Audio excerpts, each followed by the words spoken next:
Farzlarni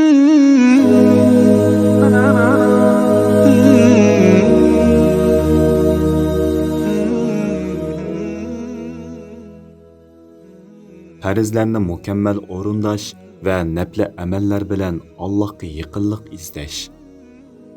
Payg'ambar alayhissalom Alloh taoloning hadis quddusida mundaq deganligini bayon qilgan. Kimki men do'st tutgan bandamga dushmanlik qiladi ekan, men uningga qarshi urush ochaman. Bandamning menga men farz qilmagan ibodatlar bilan yaqinlashganligi, uning men farz qilgan ibodatlar bilan yaqinlashganligidan yaqinlikdir.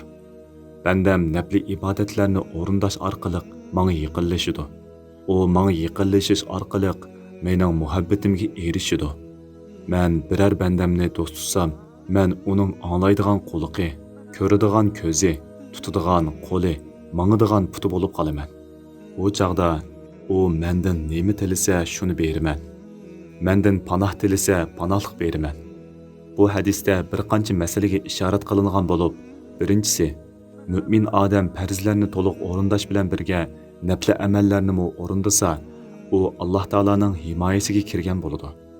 Shuning bilan Alloh taolo uni qo'g'daydi. Uningga dushmanlik qilganlarga qarshi Alloh taolo urush ochadi. Ikkinchisi, Alloh taologa yaqinlik hosil qilish ikki yo'l bilan bo'ladi. Uning biri farz amallarni to'liq va mukammal o'rindash bo'lib, bu Alloh taologa eng yaqinlik keladigan va tartib bo'yicha eng oldida keladigan amaldir. Buningga harom va gunoh ishlardan yiroq turishmi kiradi. Yana biri farz amallarning sirtidagi ixtiyoriy ibodatlar orqali bo'ladi. Inson mushu ikki xil yo'l bilan Alloh taologa yaqinlik izlagandan keyin Alloh taolo uning amalini qabul qilgan vaqtida uning qalbiga shundoq ilhom qiladiki, uning quliqi Alloh taolo rozi bo'ladigan narsalardan boshqasini anglamaydigan, ko'zi Alloh taolo yaxshi ko'radigan narsalardan boshqasiga qaramaydigan, qo'lini va putini Alloh taoloning toat ibodatiga ishlatadigan bo'ladi. Shuningdan keyin u inson Alloh taolodan nimani tilasa beradi. Panoh tilasa panoh beradi. Farz amallar nihoyat ko'pdir.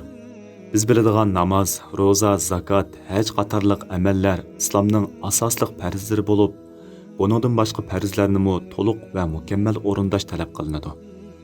Zalimlarga qarshi turib, ezilganlarga yordam qilish, yo'qsullarga, ojizlarga yordam qilish, bolalarning tarbiyasiga ahamiyat berish, ota-onalarning xizmatini qaytarqinib qilish, ayollar bir-biriga qilishga tegishliklarini to'liq ado qilish, tuqqanlarga yor yo'lak bo'lish, qo'shnilarni asrash, mehmonni hurmatlash, kishilarga odillik bilan va go'zal axloq bilan muomala qilish qatorliq ishlarning hammasi farz amallardir.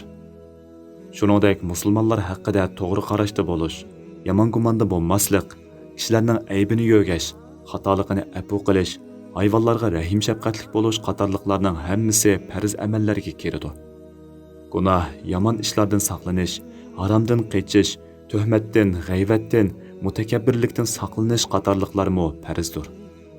Nafli amallar 5 vaqt namozning sunnatlarini o'qish, dushanba, yakshanba kunlari va oyda 3 kun roza tutish, sadaqa berish, qayta haj qilish deganga o'xshash farz amallarning sirtida qilinadigan ixtiyoriy amallar bo'lib, farz amallardagi naqislikni to'liqlaydi. Nafli deb qilingan bu amallar farz amallardagi nuqsonlarni to'liqlab bo'lgandan keyin ondan nafli amal hisoblanadi. Chunki nafli degan ziyoda deganlik bo'lib, farz amallarni to'liqlab bo'lib, oshqini ondan nafli bo'ladi. Payg'ambar alayhissalom mundaq degan: insonlarga dinda eng avval farz qilingan ibodat namozdir. Eng oxirgacha davomlashadigan ibodatmi namozdir. Qiyomat kuni eng avval hisob elinadigan amalmi namozdir. Alloh bandamning namoziga qaranglar deydi. Agar u kishining namozi to'liq bo'lgan bo'lsa, uning butun amallari to'liq bo'lgan bo'lib qabul qilinadi. Agar uning namozi kamchil, naqis bo'lsa, Alloh qaranglar, bu bandamning nafli namozi bormikan deydi.